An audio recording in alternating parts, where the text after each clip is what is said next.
Practical को करने से पहले मैं आपको एक छोटी सी नोट दे देता हूँ कि किसी भी एनिमल छोटे से छोटे ये सब क्या होता है, लिविंग बीइंग्स लिविंग एनवायरनमेंट के बहुत ही ज्यादा हेल्पफुल होते हैं। प्रैक्टिकल करेंगे लेकिन सब कैमरे की निगरानी में करेंगे। एनिलिडा ये होता है, एनिलिडा इसे हम कहेंगे। पढ़ने की चाहत। हेलो बायोलॉजी के विद्वान बच्चों, तो कैसे हैं आप लोग। मेरा नाम है रघुराज सिंह और आज के इस लेक्चर में हम पार्ट 6 एनिमल किंगडम का पढ़ने वाले हैं, जिसमें हम फाइलम एनिलिडा को कवर करेंगे।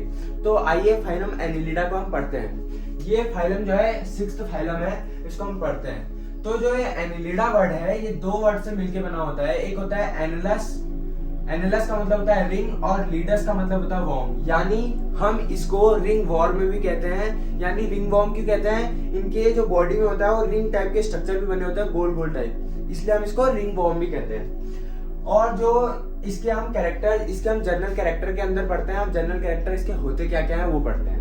इसका जो हैबिट और हैबिटाट होता है वो कैसा होता है, ये टेरेस्ट्रियल होते हैं, ये टेरेस्ट्रियल टाइप के होते हैं, और ये एक्वेटिक होते हैं, और ये मोस्टली लिविंग भी होते हैं, मोस्टली फ्री लिविंग भी होते हैं। वो कैसे, टेरेस्ट्रियल कैसे होंगे, अर्थवॉर्म। अब अर्थवॉर्म यहाँ पे हम जान तो लेंगे, लेकिन अर्थवॉर्म पढ़ने से पहले हम इस प्रैक्टिकल को करने से पहले मैं आपको एक छोटी सी नोट दे देता हूँ कि हम इस प्रैक्टिकल को कर तो रहे हैं, लेकिन किसी भी जीव, किसी भी एनिमल छोटे से छोटे, ये सब क्या होता है, लिविंग बीइंग्स लिविंग एनवायरनमेंट के बहुत ही ज्यादा हेल्पफुल होते हैं। तो मैं आपसे रिक्वेस्ट करूंगा कि इस चीज से मजाक ना करें, और यहाँ पे हम प्रैक्टिकल करेंगे लेकिन सब कैमरे की निगरानी में करेंगे, और इसके बाद इन एनिमल्स को सेफ छोड़ देंगे अपनी अपनी जगह पे। तो आइए हम प्रैक्टिकल करें। जो भाइयों मैंने एनिलिडा आपको बताया वो मेन एनिलिडा ये होता है। ये जो होता है ये मेन एनिलिडा इसे हम कहेंगे। ये इसमें आप देख सकते हैं कि ये गोल गोल रिंग टाइप के इनके बॉडी में एक स्ट्रक्चर है, इसलिए हम इसको रिंग वॉर्म भी कहते हैं। और जो मेन आपको अर्थवॉर्म बता रहा हूँ वो अर्थवॉर्म ये है। ये जो क्या है अर्थवॉर्म, जो ये वाला इसका पार्ट होता है वो कौन सा पार्ट होता है, रुकिए ये हिल रहा है थोड़ा, ये फरफराट पड़ रहा है थोड़ा। जो ये वाला इसका पार्ट होता है माउथ होता है, और जो ये वाला पार्ट होता है इसका एनस का होता है। इसी से पूरी बॉडी बनी रहती है। इनकी जो बॉडी होती है बहुत ही ज़्यादा फ्लेक्सिबल होती है। ठीक है, तो आपको ये आई होप प्रैक्टिकल अच्छा लगा होगा। तो अब बढ़ते हैं आगे। आई होप आपको ये प्रैक्टिकल अच्छा लगा होगा, लेकिन फिर से मैं आपको ये बोलना चाहूंगा कि इसको घर पे ट्राई मत करिएगा, ठीक है। तो अब इसके हम सिमेट्रिक पे पढ़ते हैं। सिमेट्रिक कैसा होता है, ये बायलेक्ट्रिकल सिमेट्रिकल होता है, यानी अगर इसके हम बॉडी को काटेंगे, अगर इसके हम बॉडी ऑर्गन को हम अगर इसको काटेंगे सिंगल प्लेन से, तो ये इक्वल पार्ट में डिवाइड हो जाएगा, ठीक है। इसका जो सीलम होता है, सीलम यानी जो इसकी बॉडी कैविटी होती है वो इसके अंदर प्रेजेंट होती है, यानी इनके बॉडी के अंदर कैविटी होती है, ठीक है। और जो इसका जर्म लेयर होता है वो जर्म लेयर कैसा होता है, ट्रिप्लोप्लास्ट होता है, ट्रिप्लोप्लास्टिक होता है। यहाँ पे देखिए मैंने बता दिया, ट्रिप्लोप्लास्टिक यानी एंडोडर्म, एक्टोडर्म और मेसोडर्म इनके अंदर पूरा अच्छे तरीके से प्रेजेंट होता है, ठीक है। इनका लेवल ऑफ ऑर्गेनाइजेशन कैसा होता है, ऑर्गन सिस्टम का होता है, यानी जब कोई बॉडी होती है वो किससे मिलकर बनी होती है, सेल से। मैं बार बार बताऊंगा क्योंकि इससे पहली वाले में मैंने बताया था और इसमें ही बताऊंगा, सेल से।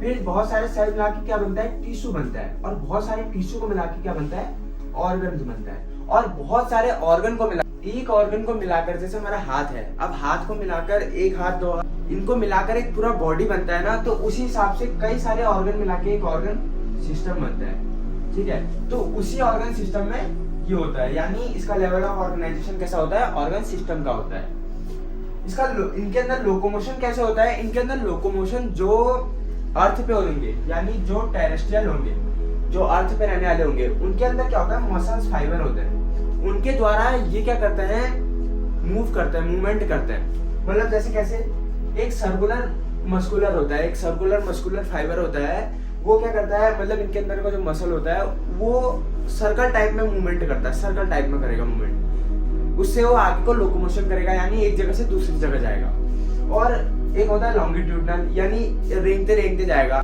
इसके बाद एडिट करके आगे से स्क्रीन पर डाल दूंगा, ठीक है। तो मस्कुलर टाइप का होता है एक। और जो होता है एक्वेटिक वाला, उनके अंदर क्या होता है, पैरापोडिया होता है। और ये नीट में बहुत बार पूछा जाता है कि पैरापोडिया कौन से फाइलम में होता है और ये क्या करता है। पैरापोडिया एक टाइप का फ्लैजिला टाइप का होता है, फ्लैजिला नहीं होता है, फ्लैजिला टाइप का होता है। ये क्या काम करता है, वाटर के अंदर इनको मूवमेंट कराने का काम करता है, ठीक है। इतना समझ में आया। अब हम अगले कैरेक्टर की ओर पढ़ते हैं कि अगले कैरेक्टर में और क्या है इसके बारे में। तो भाइयों अब इनके आगे के जनरल कैरेक्टर्स में हम क्या पढ़ेंगे, इनके अंदर क्या होता है, सर्कुलेशन किस टाइप का होता है। सर्कुलेशन इनके अंदर किस टाइप का होता है, क्लोज्ड टाइप का होता है। क्लोज्ड टाइप का यानी जैसे एक होता है क्लोज टाइप और दूसरा होता है ओपन टाइप। तो यहाँ पे ओपन टाइप भी है, तो यहाँ पे ओपन टाइप भी है, ठीक है। तो हम क्लोज टाइप और ओपन टाइप को समझते हैं कि ये सर्कुलेशन किस टाइप का होता है। क्लोज टाइप सर्कुलेशन में, क्लोज टाइप में क्या होता है, हार्ट से ब्लड आया और क्या हुआ, बॉडी, हार्ट से ब्लड में आया, हार्ट से बॉडी में आया, फिर बॉडी से हार्ट में चला गया, ये हो गया क्लोज टाइप। और ओपन टाइप का कैसा होता है, ओपन टाइप कैसा होता है, ये जो हार्ट से ब्लड आया और ये कहाँ चला गया, कैविटी में, ये कहाँ चला गया, कैविटी में, यानी खाली स्पेस में, ब्लैंक स्पेस में चला गया, ब्लड सारा ब्लैंक स्पेस में जाके गिर गया। तो इनके अंदर क्या होता है, ओपन टाइप का भी होता है और क्लोज टाइप का भी होता है, लेकिन इनके अंदर मेनली कौन सा होता है, क्लोज टाइप का होता है। जैसे एक्सेप्शन है इसका लीच। लीच क्या होता है, खून को चूसता है, खून चूसने वाला एक मतलब बॉडी में से खून चूसता है, तो उस टाइप का होता है, जिसे हम जॉक कहते हैं, ठीक है। अब हम ओपन सर्कुलेशन और क्लोज सर्कुलेशन हम समझ गए। इनके अंदर आरबीसीज क्या होती है, एब्सेंट होती है। अब एक फैक्ट की बात है कि इनके अंदर आरबीसीज एब्सेंट होती हैं, लेकिन क्या होता है बॉडी में, ह्यूमन बॉडी के अंदर क्या होता है, आरबीसीज के अंदर हीमोग्लोबिन होता है, और हीमोग्लोबिन क्या कंटेन करता है, ऑक्सीजन कंटेन करता है। लेकिन इसमें क्या होता है, आरबीसीज तो एब्सेंट होती है, लेकिन फिर भी हीमोग्लोबिन इसके अंदर होता है, और इसका कलर क्या होता है, रेड होता है। इसकी बॉडी का कलर कैसा होता है, या ब्लड का कलर कैसा होता है, रेड होता है, ठीक है। इतना समझ में आया। अब हम पढ़ते हैं इसके रेस्पिरेशन की। रेस्पिरेशन कैसे करते हैं, स्किन से करते हैं, अपनी बॉडी से रेस्पिरेशन करते हैं, यानी अपने सांस कहाँ से लेते हैं, अपनी बॉडी से लेते हैं, स्किन से लेते हैं। तो उसी प्रोसेस को क्या कहते हैं, कैटेनियस प्रोसेस कहते हैं, ठीक है। यानी स्किन से ऑक्सीजन लेने वाली प्रोसेस को क्या कहते हैं, कैटेनियस प्रोसेस कहते हैं। इनके अंदर एक्सक्रेशन किस टाइप का होता है, जैसे हमारी बॉडी के अंदर क्या होता है, एनएस होता है ना एक्सक्रेशन के लिए, तो इनके अंदर क्या होता है, नेफ्रिडिया होता है। नेफ्रिडिया एक बॉडी ऑर्गन है इनका, जिससे ये एक्सक्रेशन करते हैं। इनके अंदर रिप्रोडक्शन कैसा होता है, इनके अंदर रिप्रोडक्शन मेनली सेक्सुअल रिप्रोडक्शन होता है, और ये किस में होता है, अर्थवॉर्म और लीच में, जो मैंने आपको दिखाया। अर्थवॉर्म, लीच तो यहाँ उपलब्ध नहीं हो पाया, इसलिए नहीं दिखा पाया। अर्थवॉर्म और लीच में, इसमें इनके अंदर क्या होता है, बाइसेक्सुअल रिप्रोडक्शन भी होता है। बाइसेक्सुअल क्या होता है, बाइसेक्सुअल मतलब होता है यानी एक ही बॉडी में male gamete, male reproductive part और फीमेल रिप्रोडक्टिव पार्ट हो, उसी को कहते हैं बाइसेक्सुअल, ठीक है। इनके अंदर एक्सेप्शंस होता है। एक्सेप्शंस कैसे होता है, नेरिस। अब नेरिस क्या होता है, एक टाइप का एनिलिडा है, जिसके अंदर क्या होता है, यूनिसेक्सुअल होता है, ये एक टाइप का एक्सेप्शन है, ठीक है। इनके अंदर क्या बनता है, टैकिया लार्वा बनता है। इनके अंदर एक लार्वा बनता है, और लार्वा से क्या होता है, आगे फॉर्मेशन होता है, आगे जनरेशन बनता है। इनके अंदर डेवलपमेंट किस टाइप का होता है, डेवलपमेंट इनके अंदर डायरेक्ट होता है, यानी इनके अंदर जो डेवलपमेंट होता है बॉडी के अंदर ही होता है एम्ब्रियो का, ठीक है।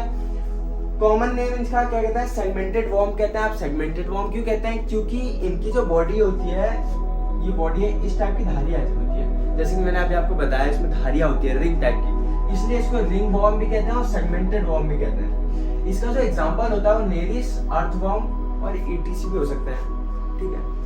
आई होप आपको समझ में आया होगा, अच्छा लगा होगा, इंटरेस्टिंग वीडियो होगी। तब तक के लिए बाय, जय हिंद, जय भारत।